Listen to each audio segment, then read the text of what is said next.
ఓ రోజు పొద్దున్నే లేచేసరికి 30,000 మంది ఉద్యోగాలు పోయాయని తెలిస్తే, అందులో మీరు, నేను, మనలో ఎవరో ఒకరు మనకు తెలిసిన వాళ్ళు ఉంటే, నిన్నటి వరకు ఆఫీస్ ఐడీ కార్డ్ మనకు గర్వం.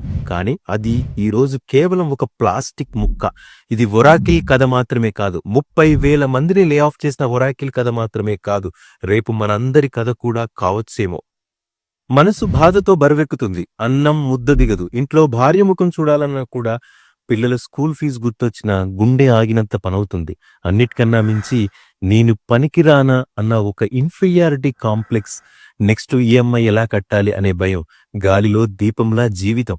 గుర్తుంచుకోండి, మీరు ఒంటరి వాళ్ళు కాదు. ఈ ప్రపంచం మిమ్మల్ని తక్కువ చేసి చూడొచ్చు, కానీ మిమ్మల్ని మీరు ఎప్పటికీ తక్కువ చేసి చూడొద్దు. Never ever. జాబ్ పోగానే మన మెదడులో సైకాలజీ ప్రకారం fight or flight mode on అవుతుంది.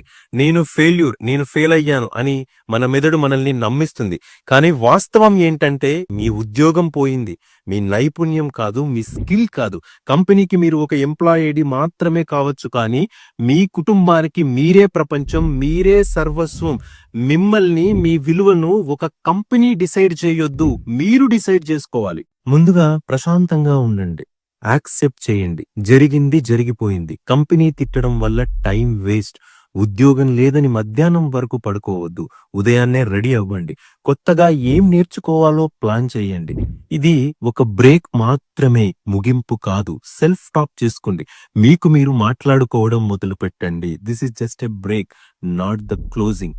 ఇప్పుడు ఏం చేయాలో ప్రాక్టికల్ గా ఆలోచిద్దాం. First, emergency fund. మీ దగ్గర ఉన్న డబ్బుల్ని, సేవింగ్స్ ని లెక్క పెట్టుకోండి. అనవసరమైన ఖర్చులు, పార్టీలు వెంటనే ఆపేయండి. Talk to the banks. ఈఎంఐలు ఉంటే బ్యాంక్తో మాట్లాడండి. మొరాటోరియం లేదా టైం అడగండి. పర్వాలేదు, వాళ్ళు కూడా యాక్సెప్ట్ చేస్తారు. ఇక్కడ దాచాల్సిన విషయం ఏమీ లేదు. Side income. ఏదైనా సైడ్ ఇన్కమ్ మొదలు పెట్టండి. ఇప్పటి వరకు మనం చేసే తప్పుడు పని ఏంటంటే, వీక్ అంతా కష్టపడి వీకెండ్స్ ఎంజాయ్ చేయాలనుకుంటాం, కానీ ఏదో ఒక పని, సెకండ్ స్కిల్ ఉండడం compulsory. Second skill, second work experience లేకపోతే, ఏదన్నా ఇలాంటి అనుకోని సంఘటన జరిగి జాబ్ పోతే మన లైఫ్ మొత్తం బిస్కెట్ అయిపోద్ది. పెద్ద తుఫాన్ వచ్చినప్పుడు చాలా బలమైన చెట్లు వేళ్లతో సహా కూలిపోతాయి, కానీ నేలకు అంటుకుని ఉండే గడ్డి పరక వంగి ఆ తుఫానును తట్టుకుని నిలబడుతుంది. తుఫాను పోయాక మళ్లీ తలెత్తుతుంది. ఇప్పుడు మనం కూడా ఆ గట్టి పరకలా ఉండాలి.